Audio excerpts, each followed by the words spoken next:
உலக புகழ்பெற்ற மருந்தியல் நிபுணர் ஜான் கேடம் அவர்களுடைய வாழ்க்கை வரலாறு தான் நம்ம இந்த வீடியோவில் பார்க்க போகிறோம். 1900ஆம் ஆண்டு மார்ச் 31 அன்னைக்கு இங்கிலாந்தில் இருக்கிற கிரேட்டர் மான்செஸ்டருடைய ட்ராஃபர்டில் இருக்கிற ஹேலில் ஹென்ரி எட்வின் கேடமுக்கும் ஃபில்லிஸ் மேரி பேரட் கேடமுக்கும் முதல் குழந்தையாக பிறக்கிறார் சர் ஜான் ஹென்ரி கேடம். இவர் கூட பிறந்தவங்க 3 யங்கர் பிரதர்ஸும் 2 யங்கர் சிஸ்டர்ஸும் இருந்திருக்கிறாங்க. இவருடைய அப்பா ஒரு சில்க் மெர்ச்சண்ட்டாக, அதாவது பட்டு வியாபாரியாக இருந்திருக்கிறாங்க. மேலும் இவருடைய அப்பா ஒரு ஜஸ்டிஸ் ஆஃப் த பீஸாகவும், அதாவது நீதித்துறை அதிகாரியாகவும் இருந்திருக்கிறாங்க. கூடுதலாக இவருடைய அப்பா நிறைய சேரிட்டி கமிட்டிஸோடைய சேர்மனாகவும் இருந்திருக்கிறாங்க. இதனால் இவருடைய குடும்பம் ஒரு வசதியான குடும்பமாக வாழ்ந்து வந்திருக்கிறாங்க. குடும்ப வசதியின் காரணமாக ஜான் கேடம் குழந்தை பருவத்திலிருந்தே மிகவும் மகிழ்ச்சியான வாழ்க்கையை வாழத் தொடங்கியிருந்தாங்க. இந்த நிலையில் 1905ஆம் ஆண்டு ஜான் கேடமுக்கு 5 வயசு இருக்கும்போது இவருடைய அப்பா இவரை படிக்க வைக்கிறதுக்காக ட்ராஃபர்டில் இருக்கிற ஹேலில் இருந்து அதே ட்ராஃபர்டில் இருக்கிற போர்டனுக்கு இவரை அனுப்புகிறாங்க. குறிப்பாக இந்த போர்டனில் இருக்கக்கூடிய மிஸ் வாலசஸ் டே ஸ்கூல் அப்படின்ற ஒரு பிரைமரி ஸ்கூலில் இவரை சேர்த்துடுறாங்க. அந்த ஒரு மிஸ் வாலசஸ் டே ஸ்கூல் அப்படின்ற பிரைமரி ஸ்கூலில் சேர்ந்து ஜான் கேடம் இவருடைய பிரைமரி எஜுகேஷன் ஆரம்ப கல்வியை படிக்க ஆரம்பிச்சிருந்தாங்க. ஆரம்ப கல்வியின் போது பள்ளி பாடங்கள் படிக்கிறதுக்கு ஜான் கேடமுடைய அப்பா இவருக்கு உறுதுணையாக இருந்து வந்தாங்க. பிறகு 1910ஆம் ஆண்டு இவருடைய 10 வயதில் ஜான் கேடம் இவருடைய ஆரம்ப கல்வியை முடிச்சிடுறாங்க. இதுக்கப்புறமா இவருடைய அப்பா இவரை மேற்கொண்டு படிக்க வைக்கிறதுக்காக இந்த இங்கிலாந்தில் இருக்கிற கிரேட்டர் மான்செஸ்டருடைய ட்ராஃபர்டில் இருக்கிற போர்டனில் இருந்து அதே இங்கிலாந்துடைய மெர்சி சைடில் இருக்கிற ஹெஸ்வாலுக்கு இவரை அனுப்பிடுறாங்க. குறிப்பாக அங்கே இருக்கக்கூடிய மோர்லாண்ட் ஹவுஸ் ஸ்கூல் அப்படின்ற ஒரு ஹை ஸ்கூலில் இவரை சேர்த்துறாங்க. அங்கு சேர்ந்து 1910ஆம் ஆண்டிலிருந்து ஜான் கேடம் இவருடைய ஹையர் எஜுகேஷன் உயர்கல்வியை படிக்க ஆரம்பிச்சிருந்தாங்க. இவருடைய சம்மர் வெக்கேஷனின் போதெல்லாம் ஜான் கேடமுடைய அப்பா ஜான் கேடமுக்கு நேச்சுரல் ஹிஸ்டரி, இயற்கை வரலாறு சார்ந்த பல விஷயங்களை கற்பித்து வந்தாங்க. குறிப்பாக நிறைய இந்த அனிமல்ஸ், அதே மாதிரி பிளான்ஸ், அதாவது விலங்குகள், தாவரங்கள் பற்றிலாம் இவருடைய அப்பா இவருக்கு கற்பித்து வந்தாங்க. மேலும் ஜான் கேடமுடைய அப்பா இவருக்கு ஸ்விம்மிங், நீச்சல் அடிக்கிறது, அதுக்கப்புறம் சேலிங், படகு பயணம் போகிறது, இதிலெல்லாம் இவருக்கு ஆர்வத்தை ஏற்படுத்தினாங்க. அது மட்டும் இல்லாமல் இந்த மாதிரியான விடுமுறை நாட்களின் போது ஜான் கேடமை இவருடைய அப்பா சுவிட்சர்லாண்டுக்கும் வேல்ஸுக்கும் அடிக்கடி அழைச்சிட்டும் போனாங்க. ஸோ இது மாதிரி ஜான் கேடம் ரொம்ப மகிழ்ச்சியான வாழ்க்கையை வாழ்ந்துக்கிட்டே இவருடைய ஹையர் எஜுகேஷனும் படித்து வந்தாங்க. இதில் குறிப்பாக சொல்ல வேண்டிய ஒரு விஷயம் இருக்குது. அதாவது இவர் பிறந்த ஹேல் அப்படின்ற இடமா இருக்கட்டும், அதுக்கப்புறம் இவர் அந்த மிஸ் வாலசஸ் டே ஸ்கூல் படித்த அந்த ஒரு ஸ்கூல் இருக்கக்கூடிய போர்டன் அப்படின்ற இடமா இருக்கட்டும், அதே மாதிரி இப்போ இவர் மெர்சி சைடில் இருக்கிற ஹெஸ்வால், அங்கே இருக்கக்கூடிய ஒரு மோர்லாண்ட் ஹவுஸ் ஸ்கூலில் தான் படிக்கிறாங்க. ஸோ அந்த ஹெஸ்வாலாக இருக்கட்டும், இந்த 3 இடங்களுமே அந்த காலகட்டத்தில் செஷர் அப்படின்ற இடத்துக்கு உடைய அட்மினிஸ்ட்ரேஷனுக்கு கீழே தான் இருந்தது. பிற்காலத்தில் தான் அது அதாவது குறிப்பாக 1974 தான் இந்த ஹேலும் போர்டனும் கிரேட்டர் மான்செஸ்டருக்கு கீழேயும் ஹெஸ்வால் அப்படின்றது இந்த மெர்சி சைடோடைய அட்மினிஸ்ட்ரேஷனுக்கு கீழேயும் மாறினது. ஸோ இதனால் இவருடைய அப்பா இவரை வெவ்வேறு இடங்களுக்கெல்லாம் அனுப்பலை. அந்த காலகட்டத்தில் இங்கிலாந்துடைய செஷரில் இருந்த இந்த 3 இடங்களுக்கு தான் படிக்கிறதுக்கு ஜான் கேடமுடைய அப்பா இவரை அனுப்பியிருந்தாங்க. இந்த நிலையில தான் 1913ஆம் ஆண்டு இவருக்கு ஜான் கேடமுக்கு இங்கிலாந்துடைய வார்விக்சரில் இருக்கிற ரக்பி, அங்கே இருக்கக்கூடிய ரக்பி ஸ்கூல், அங்கேருந்து இவருக்கு படிக்கிறதுக்கு உண்டான, அது ஒரு ஹை ஸ்கூல். ஸோ அந்த ரக்பி ஸ்கூல்லேருந்து படிக்கிறதுக்கு உண்டான ஒரு வாய்ப்பு இவருக்கு வழங்கப்படுது. ஸோ இதுக்காக ஜான் கேடமுடைய அப்பா இவரை இந்த முறை இந்த 1913ஆம் ஆண்டு இங்கிலாந்துடைய மெர்சி சைடில் இருக்கிற ஹெஸ்வாலில் இருந்து அதே இங்கிலாந்துடைய வார்விக்சரில் இருக்கிற ரக்பிக்கு இவரை அனுப்பிடுறாங்க. ஸோ ரக்பி போனதுக்கப்புறமா அந்த ரக்பி ஸ்கூல் அப்படின்ற ஹை ஸ்கூலில் 1913ஆம் ஆண்டிலிருந்து ஜான் கேடம் இவருடைய ஹையர் எஜுகேஷனை தொடர்ந்து அங்கு படிக்க ஆரம்பிச்சிருந்தாங்க. இந்த காலகட்டத்தில் தான் ஜான் கேடம் பிசியாலஜி, உடலியல்ல அதிக ஆர்வம் காட்ட தொடங்குறாங்க. அது மட்டும் இல்லாமல் பயாலஜி, உயிரியல், கெமிஸ்ட்ரி, வேதியியல், இது போன்ற பாடங்கள்லையும் ஜான் கேடம் அதிக ஆர்வம் காட்டி வந்தாங்க. இதுக்கப்புறம் 1917ஆம் ஆண்டு இவருடைய 17 வயதில் ஜான் கேடம் இவருடைய ஹையர் எஜுகேஷன் உயர்கல்வியை அந்த ரக்பி ஸ்கூல்ல இருந்து முடிச்சிடுறாங்க. முடிச்சதுக்கப்புறமா அதே ரக்பி ஸ்கூல்ல ஜான் கேடம் ப்ரீ மெட்ரிகுலேஷன் ஸ்டடி பண்ண ஆரம்பிக்கிறாங்க. இது வந்து பிஃபோர் காலேஜ் ப்ரிப்பரேட்டரி கோர்ஸ் அப்படின்னு அழைக்கப்படும். அதாவது காலேஜ் ஜாயின் பண்ணி படிக்கிறதுக்கு முன்னாடி படிக்கக்கூடிய ஒரு 1 இயர் கோர்ஸ் தான் இது. ஸோ இதை எடுத்து அடுத்த ஓராண்டு படித்து 1918ஆம் ஆண்டு ஜான் கேடம் வந்து இவருடைய ப்ரீ மெட்ரிகுலேஷன் ஸ்டடி அந்த பிஃபோர் காலேஜ் ப்ரிப்பரேட்டரி கோர்ஸ் அப்படின்ற 1 இயர் கோர்ஸை கம்ப்ளீட் பண்ணிடுறாங்க. கம்ப்ளீட் பண்ண உடனடியாக ஜான் கேடம் வந்து ஃபஸ்ட்டு மேத்தமெட்டிக்ஸ் அதை படிக்கணும் அப்படின்னு இவர் வந்து இந்த 1918ஆம் ஆண்டு இந்த இங்கிலாந்துடைய வார்விக்ஷயரில் இருக்கிற ரக்பியிலேருந்து அதே இங்கிலாந்துடைய கேம்பிரிட்ஜரில் இருக்கிற கேம்பிரிட்ஜுக்கு போய் அங்கே இருக்கக்கூடிய ட்ரினிட்டி காலேஜ் கேம்பிரிட்ஜ், இது வந்து யூனிவர்சிட்டி ஆஃப் கேம்பிரிட்ஜோடைய ஒரு கன்ஸ்டிடியூவன்ட் காலேஜ், அதாவது யூனிவர்சிட்டி ஆஃப் கேம்பிரிட்ஜோடைய ஒரு அங்கம் தான் இந்த ட்ரினிட்டி காலேஜ் கேம்பிரிட்ஜ். ஸோ அங்கே இவர் வந்து ஆரம்பத்தில் மேத்தமேட்டிக்ஸ் வந்து ஓராண்டு படிக்கிறாங்க, கணிதவியல். அதுக்கப்புறம் 1919ஆம் ஆண்டு தான் ஜான் கேடமுக்கு வந்து நிறைய ஸ்காலர்ஷிப் வழங்கப்படுது. குறிப்பாக அந்த ட்ரினிட்டி காலேஜ் கேம்பிரிட்ஜிலேருந்து எக்ஸிபிஷனர்ஷிப் அப்படின்ற ஸ்காலர்ஷிப் இவருக்கு வழங்கப்படுது. ஸோ அதை பயன்படுத்தி இவர் வந்து இந்த 1919ஆம் ஆண்டு தான் பேச்சுலர் ஆஃப் சயின்ஸ் பிஎஸ்சி வந்து படிக்க ஆரம்பிக்கிறாங்க. அதில் குறிப்பாக ஃபிசியாலஜி உடலியல் அதை வந்து மேஜர் சப்ஜெக்டாக எடுத்து அந்த ஒரு ட்ரினிட்டி காலேஜ் கேம்பிரிட்ஜில் 1919ஆம் ஆண்டிலிருந்து இவர் வந்து ஜான் கேடம் படித்து வந்தாங்க. இதுக்கப்புறம் 1920 காலகட்டத்தில் ஜான் கேடமுக்கு மருத்துவம் படிக்கணும் அப்படின்ற அந்த ஒரு விருப்பம் ஏற்படுது. இதுக்கிடையில் 1922ஆம் ஆண்டு இவருடைய 22 வயதில் ஜான் கேடம் வந்து அந்த ட்ரினிட்டி காலேஜ் கேம்பிரிட்ஜில் இருந்து BSc bachelor of science in ஃபிசியாலஜியை வந்து பெற்றுறாங்க. அதுக்கப்புறம் இவர் மருத்துவம் படிக்கணும் அப்படின்னு விரும்பினால இந்த 1922ஆம் ஆண்டு இவருடைய அப்பா மூலமாக இவர் வந்து இங்கிலாந்துடைய கேம்பிரிட்ஜரில் இருக்கிற கேம்பிரிட்ஜிலேருந்து அதே இங்கிலாந்தில் இருக்கிற லண்டனுக்கு அனுப்பப்படுறாங்க. குறிப்பாக லண்டனில் இருக்கிற யூனிவர்சிட்டி காலேஜ் லண்டன் UCL அங்கே இவர் வந்து சேர்ந்துடுறாங்க இவருடைய அப்பா மூலமாக. ஸோ அங்கே சேர்ந்து 1922ஆம் ஆண்டிலிருந்து ஜான் கேடம் வந்து டாக்டர் ஆஃப் மெடிசன் அப்படின்ற MD டிகிரியை படிக்க ஆரம்பிக்கிறாங்க.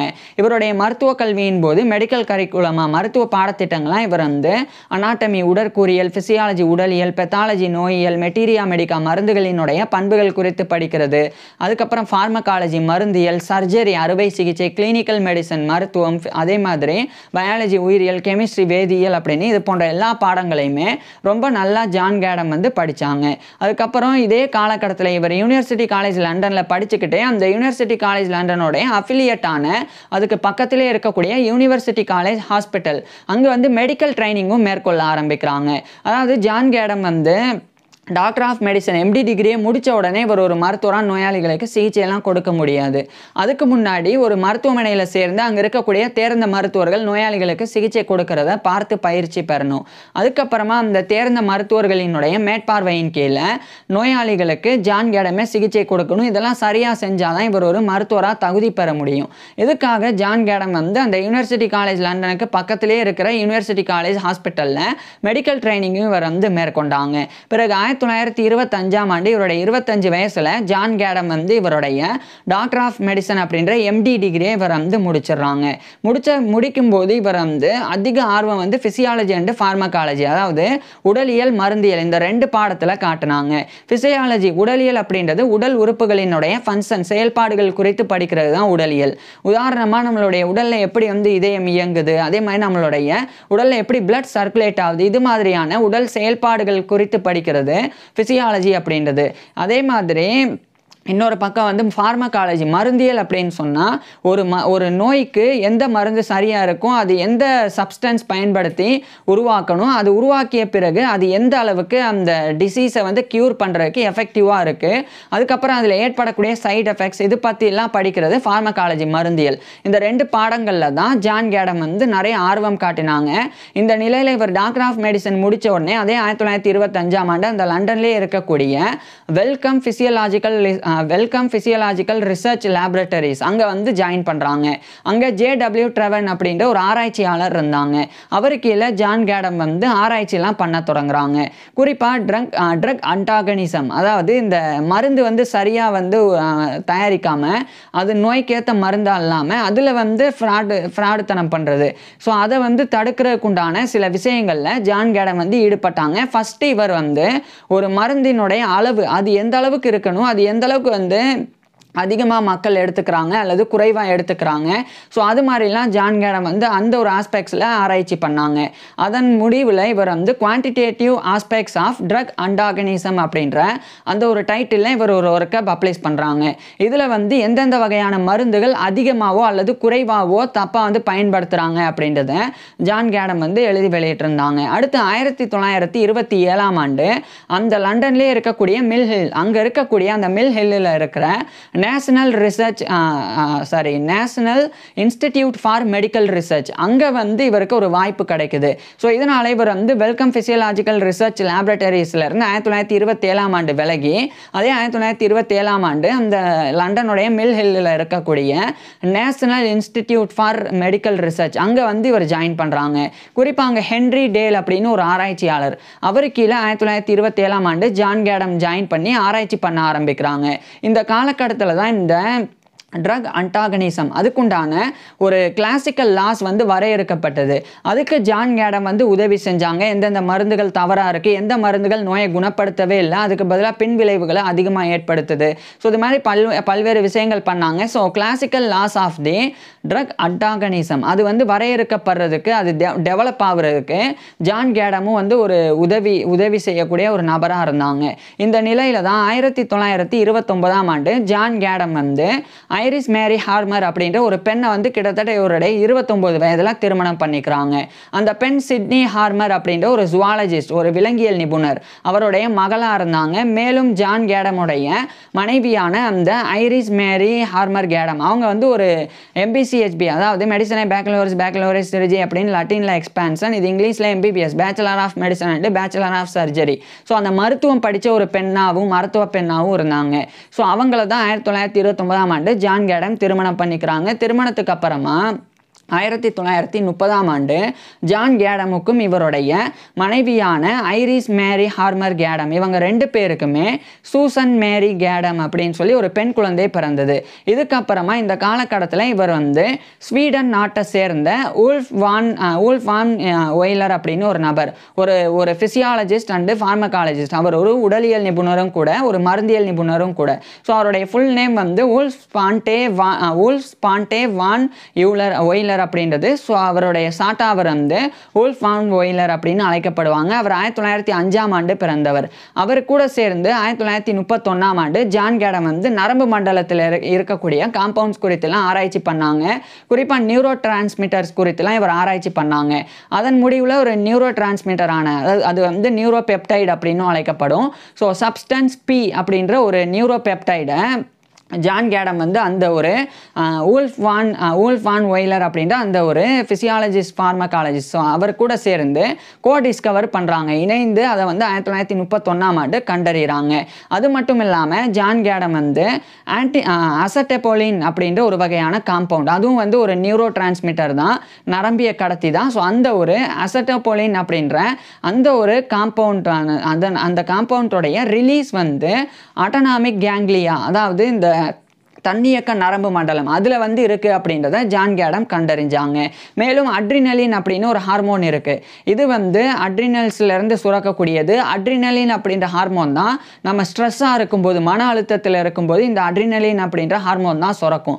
இந்த ஹார்மோன் சுரந்தான் நம்மளுடைய பிளட் ப்ரெஷரில், அதுக்கப்புறம் இந்த சுவாசத்தில், ப்ரீத்திங்கில், அதே மாதிரி இன்னும் கூடுதலாக நம்மளுடைய உடலில் இருக்கக்கூடிய கார்போஹைட்ரேட் மெட்டபாலிசம், அந்த சர்க்கரையின் அளவை குறைக்கக்கூடிய வளர்சிதை மாற்றம், ஸோ இதிலெல்லாம் பாதிப்பை ஏற்படுத்தும் இந்த அட்ரினலின் அப்படின்ற ஹார்மோன். ஸோ இந்த அட்ரினலின் அப்படின்ற ஹார்மோனை சிம்பத்தட்டிக் நர்வ்ஸ் தான் வந்து ரிலீஸ் பண்ணுது அப்படின்றத ஜான் கேடம் வந்து கண்டறிஞ்சு ஒரு சாதனை பண்ணாங்க.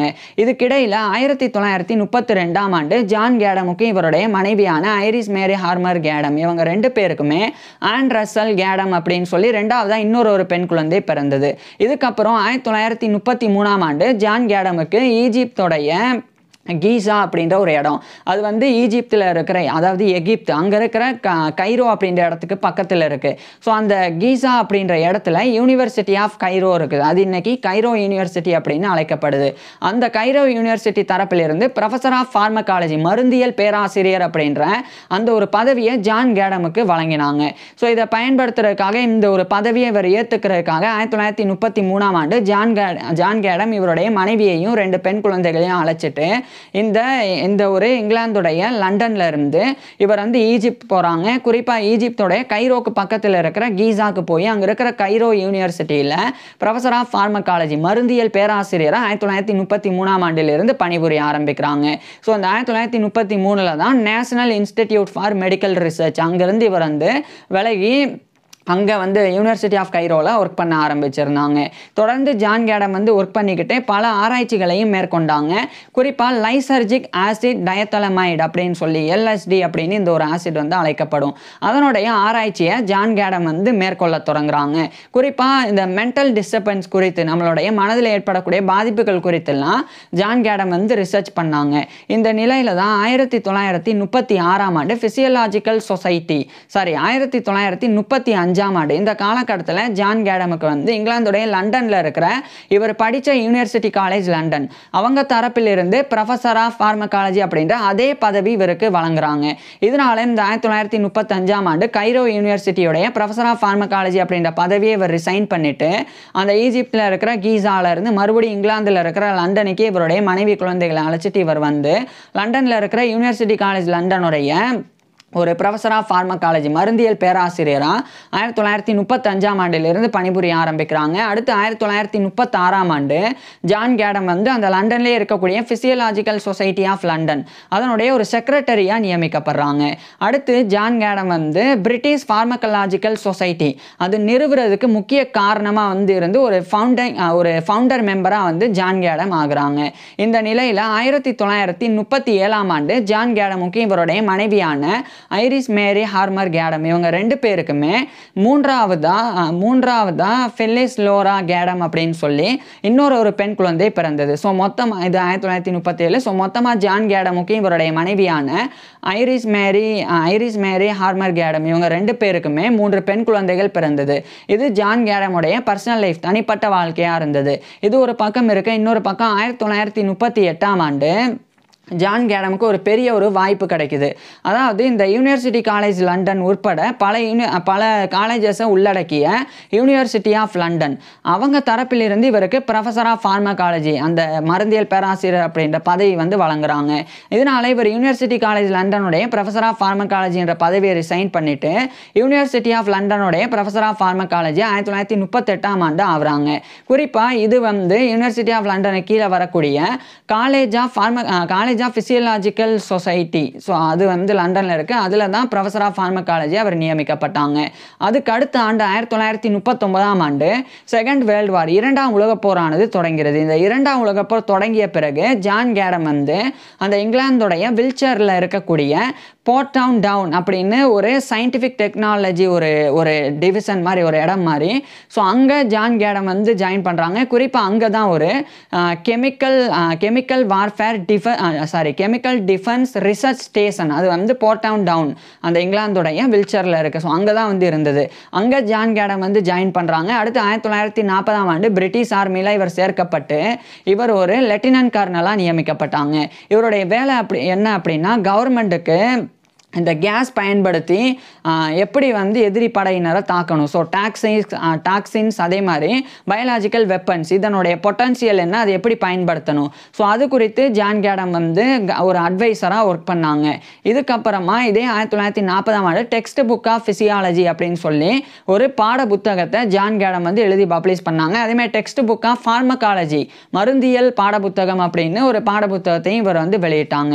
இதை தொடர்ந்து 1942ஆம் ஆண்டு இவர் போரில் இருந்து விலகிடுறாங்க. ஆனால் போர் வந்து முடியலை. ஜான் கேடம் வந்து லெப்டினன்ட் கர்னல் அந்த பதவியை ரிசைன் பண்ணுறாங்க. ரிசைன் பண்ணுறதுக்கு உண்டான முக்கிய காரணம் ஸ்காட்லாண்டோடைய எடன்பிராவில் இருக்கிற university of Edinburgh medical school அதனுடைய professor of materia medica and pharmacology அந்த பதவி இவர் கிடைச்சது. ஸோ இதனால இவர் அந்த போரில் இருந்து விலகுறாங்க. மேலும் அந்த யூனிவர்சிட்டி ஆஃப் லண்டனுடைய ப்ரொஃபஸர் ஆஃப் ஃபார்மகாலஜி அந்த பதவியையும் இவர் ரிசைன் பண்ணிட்டு இவருடைய மனைவியையும் 3 பெண் குழந்தைகளையும் அழைச்சிட்டு இங்கிலாந்தில் இருக்கிற லண்டனில் இருந்து ஸ்காட்லாண்டில் இருக்கிற எடன்பராக்கு 1942ஆம் ஆண்டு போய் அங்கே இருக்கக்கூடிய யூனிவர்சிட்டி ஆஃப் எடன்பராவுடைய professor of pharmacology and materia மெடிக்காவாக பணிபுரிய தொடங்குறாங்க. ஃபார்மகாலஜி அப்படின்றது மருந்தியல், மெட்டீரியா மெடிக்கா அப்படின்றது மருந்துகளினுடைய பண்புகள் குறித்து படிக்கக்கூடிய ஒரு சப்ஜெக்ட். குறிப்பாக வந்து இப்போ ஒரு அனிமல்ல இருந்தோ அல்லது ஒரு பிளான்ட்ல இருந்தோ ஒரு சப்ஸ்டன்ஸ் எடுக்கிறாங்கன்னா அதனுடைய அந்த சப்ஸ்டன்ஸோடைய குணப்படுத்தக்கூடிய ஒரு நோயை குணப்படுத்தக்கூடிய அந்த கெப்பாசிட்டி என்ன, அதனுடைய பண்பு என்ன, அது குறித்துலாம் ஆராய்ச்சி பண்ணுறக்கூடிய அந்த படிப்பின் கிளை தான், அந்த மருத்துவத்தின் கிளை தான் மெட்டீரியா மெடிக்கா. ஸோ இந்த 2 பாடங்கள் மருந்தியல், மருந்துகளினுடைய பண்புகள் குறித்து படிக்கக்கூடிய இந்த பாடம், இந்த 2 பாடங்களினுடைய ஒரு பேராசிரியராக யூனிவர்சிட்டி ஆஃப் எடன்பரால 1942 ஜான் கேடம் நியமிக்கப்பட்டாங்க. இதுக்கப்புறமா 1942ஆம் ஆண்டு இவர் வந்து ஏற்கனவே செக்ரட்டரியாக நியமிக்கப்பட்ட பிசியலாஜிக்கல் சொசைட்டி ஆஃப் லண்டன், அந்த ஒரு பிசியலாஜிக்கல் சொசைட்டி ஆஃப் லண்டனுடைய செக்ரட்டரி அப்படின்ற பதவியிலிருந்து விலகுறாங்க. அடுத்து 1943ஆம் ஆண்டு அந்த எடன்பராலே இருக்கக்கூடிய ராயல் சொசைட்டி ஆஃப் எடன்பரா அதனுடைய ஒரு ஃபெல்லோவா இவர் தேர்ந்தெடுக்கப்படுறாங்க. இவர் ஃபெல்லோவா தேர்ந்தெடுக்கப்படுறதுக்கு 4 நபர்கள் ப்ரப்போசர்ஸாக இருந்து காரணமாக இருந்தாங்க. ஒருத்தர் வந்து ஜேம்ஸ் பிக்கரிங் கெண்டல் அப்படின்றவர், இன்னொருத்தர் வந்து ஜேம்ஸ் குவர் பிராஸ் அப்படின்னு, இன்னொருத்தர் வந்து தாமஸ் ஜே மேக்கி அப்படின்னு, கடைசியாக ஜேம்ஸ் ரிச்சி அப்படின்னு ஒரு நபர். ஸோ இந்த மாதிரி 4 நபர்கள் ப்ரப்போசர்ஸாக இருந்து காரணமாக இருந்தாங்க. ஸோ 1943ஆம் ஆண்டு இவருடைய 43 வயதில் ஜான் கேடம் வந்து fellow of the royal society of Edinburgh FRSE அப்படின்ற இந்த ஒரு பட்டத்தை கௌரவத்தை பெறாங்க. அதுக்கப்புறம் 2 ஆண்டுகளுக்கு பிறகு ஜான் கேடம் வந்து பிரிட்டிஷ் ஜேர்னல் ஆஃப் ஃபார்மகாலஜி மருந்தியலுக்கு உண்டான ஒரு இதழை நிறுவுறதுல ஜான் கேடம் வந்து முயற்சி பண்ணாங்க. அந்த முயற்சி 1945ஆம் ஆண்டு கைகூடினது. நிறைய பேரினுடைய உதவியின் மூலமாக பிரிட்டிஷ் ஜேர்னல் ஆஃப் ஃபார்மகாலஜி நிறுவப்பட்டது. நிறுவப்பட்ட பிறகு அதே 1945ஆம் ஆண்டு அந்த ஒரு பிரிட்டிஷ் ஜேர்னல் ஆஃப் ஃபார்மகாலஜியோடைய ஃபர்ஸ்ட் எடிட்டராக ஜான் கேடம் தான் நியமிக்கப்பட்டாங்க அந்த 1945. பிறகு அதே 1945ஆம் ஆண்டு 2ஆம் உலகப் போர் முடிவடைஞ்சிருது. இந்த 1945ஆம் ஆண்டு தான் இங்கிலாந்து லண்டன்ல இருக்கிற ராயல் சொசைட்டி அதனுடைய ஒரு ஃபெல்லோவாகவும் இவர் தேர்ந்தெடுக்கப்படுறாங்க. ஏற்கனவே எடன்பரால இருக்கிற ராயல் சொசைட்டி ஆஃப் எடன்பராவுடைய ஃபெல்லோவா தேர்ந்தெடுக்கப்பட்டாங்க. இப்போ 1945 இங்கிலாந்துடைய லண்டனில் இருக்கிற ராயல் சொசைட்டியோடைய ஃபெல்லோவா, so fellow of the royal சொசைட்டியாக இவர் வந்து தேர்ந்தெடுக்கப்படுறாங்க. ஸோ FRS அப்படின்ற இந்த ஒரு பட்டத்தை கௌரவத்தை 1945ஆம் ஆண்டு ஜான் கேடம் பெறாங்க. இதுக்கப்புறமா ஜான் கேடம் வந்து தொடர்ச்சியாக பல ஆராய்ச்சிகள் பண்ணாங்க. குறிப்பாக ஃபார்மகாலஜி அப்படின்னு சொல்லி ஒரு புக் எழுதி 1948ஆம் ஆண்டு ஜான் கேடம் அதை பப்ளிஷ் பண்ணாங்க. அது பல ஆண்டுகளுக்கு பிறகு கேடம்ஸ் ஃபார்மகாலஜி அப்படின்னு அழைக்கப்பட்டது. மேலும் அது வந்து ஒரு டெஃபினேட்டிவ் ஒர்க் ஃபார் டெகேட்ஸ் அப்படின்னு சொல்லி, அதாவது பல தசாப்தங்களுக்கு அது வந்து ஒரு உறுதியான ஒரு புத்தகமாக வந்து பார்க்கப்பட்டது. அது 1948 ஜான் கேடம் எழுதி வெளியிட்டிருந்தாங்க. மேலும் அதே 1948ஆம் ஆண்டு மெடிக்கல் ரிசர்ச் கவுன்சில் MRC அதனுடைய ஒரு மெம்பராகவும் இவர் வந்து தேர்ந்தெடுக்கப்படுறாங்க. அந்த பதவியில் அடுத்த 3 ஆண்டுகள் ஜான் கேடம் இருந்தாங்க. அடுத்து 1951ஆம் ஆண்டு ஜான் கேடம் வந்து அந்த எடன்பரால இருக்கக்கூடிய ராயல் சொசைட்டி ஆஃப் எடன்பரா அதனுடைய ஒரு வைஸ் பிரசிடென்ட்டாக 1951ஆம் ஆண்டு ஜான் கேடம் நியமிக்கப்படுறாங்க. இந்த காலகட்டத்தில் தான் இவர் வந்து அந்த LSD நான் ஏற்கனவே சொன்ன லைசர்ஜிக் ஆசிட் டயத்தொலமைடு அப்படின்ற அந்த ஒரு LSD குறித்து இவர் வந்து ரிசர்ச் பண்ணாங்க. அது ரிசர்ச் பண்ணது இவர் என்ன கண்டுபிடிச்சாங்க அப்படின்னா செரோட்டனின் அப்படின்னு ஒரு ஹார்மோன் இருக்குது. அது வந்து ஸ்டிமுலேட் எஃபெக்ட்ஸ் ஆஃப் அந்த செரோட்டனினுடைய ஸ்டிமுலேட் எஃபெக்ட்ஸை பிளாக் பண்ணது இந்த ஒரு LSD அப்படின்றது. ஸோ இப்படி பிளாக் பண்ணுறதன் மூலமாக நம்மளுடைய மென்டல் டிஸ்டர்பன்ஸ் வந்து ஏற்படுது, நம்மளுடைய மனதளவில் பாதிப்பு, நிறைய தொந்தரவுகள் ஏற்படுது அப்படின்ற இந்த ஒரு விஷயத்தை ஜான் கேடம் வந்து 1953 காலகட்டத்தில் கண்டறிஞ்சாங்க. ஸோ இது ஒரு மிகப்பெரிய ஒரு கண்டுபிடிப்பு. அதாவது இந்த LSD அப்படின்ற லைசர்ஜிக் ஆசிட் டயத்தலமைடு இதுதான் வந்து செரோட்டனினுடைய ஸ்டிமுலேட்டிங் எஃபெக்ட்ஸை வந்து பிளாக் பண்ணி அதன் மூலமாக நமக்கு மென்டல் டிஸ்டர்பன்ஸை ஏற்படுத்துது. இதை தான் ஜான் கேடம் கண்டறிஞ்சாங்க. மேலும் ஜான் கேடம் வந்து 5-HT குறித்தும் ஆராய்ச்சி பண்ணாங்க. HT அப்படின்றது வந்து ஹைட்ராக்சி டிப்டோமைன் அப்படின்னு அர்த்தம். ஸோ இந்த 5-HT அப்படின்றதும் ஒரு வகையான ஹார்மோன் தான். ஸோ இது குறித்து ஜான் கேடம் வந்து ஆராய்ச்சி பண்ணாங்க. இது குறிப்பாக ஜான் கேடம் வந்து இதில் ஒரு முக்கியமான ஒரு கண்டுபிடிப்பை செஞ்சாங்க. நம்மளுடைய மூட் ரெகுலேஷன், நம்மளுடைய மூட் அப்படியே ஸ்விங் ஆகிட்டே இருக்கும். ஒரு தடவை இப்படி நினைப்போம், கொஞ்சம் நேரம் கழித்து நம்மளுடைய மூடு மாறி இருக்கும். ஸோ இது மாதிரி அந்த மூடு வந்து சேஞ்ச் ஆகுறதுக்கு, அது வந்து சேஞ்ச் ஆகுறதுக்கு, அதை ரெகுலேட் பண்ணுறதுக்கு, கண்ட்ரோல் பண்ணுறதுக்கு இந்த 5-HT தான் வந்து பண்ணுது அந்த ஒரு விஷயத்தை அப்படின்றத கண்டறிஞ்சாங்க. அதை அதை கண்டறிஞ்ச முதல் விஞ்ஞானி ஃபர்ஸ்ட் சயின்டிஸ்ட் வந்து ஜான் கேடம் தான். ஸோ அந்த சாதனையும் படைச்சாங்க. அடுத்து 1954ஆம் ஆண்டு ராயல் சொசைட்டி ஆஃப் எடன்பராவுடைய வைஸ் பிரசிடென்ட் அப்படின்ற பதவியிலிருந்து இவர் விலகுறாங்க. அடுத்து 1955ஆம் ஆண்டு ஜான் கேடம் வந்து அந்த பிரிட்டிஷ் ஜேர்னல் ஆஃப் ஃபார்மகாலஜி அதனுடைய ஃபர்ஸ்ட் எடிட்டராக அந்த பொறுப்பிலிருந்து 10 ஆண்டுகளுக்கு பிறகு ரிசைன் பண்ணி விலகுறாங்க. இதுக்கப்புறம் இந்த பிரிட்டிஷ் ஃபார்மகாலஜிக்கல் சொசைட்டி இவர்னால் நிறுவப்பட்டது. ஸோ அதில் இவர் வந்து ஒரு மெம்பராக தொடர்ந்து ஒர்க் பண்ணாங்க. அடுத்து 1958ஆம் ஆண்டு ஜான் கேடம் வந்து யூனிவர்சிட்டி ஆஃப் எடன்பராவுடைய ப்ரொஃபஸர் ஆஃப் ஃபார்மகாலஜி அந்த professor of pharmacology and materia medica அந்த பதவியை இவர் வந்து ரிசைன் பண்ணுறாங்க.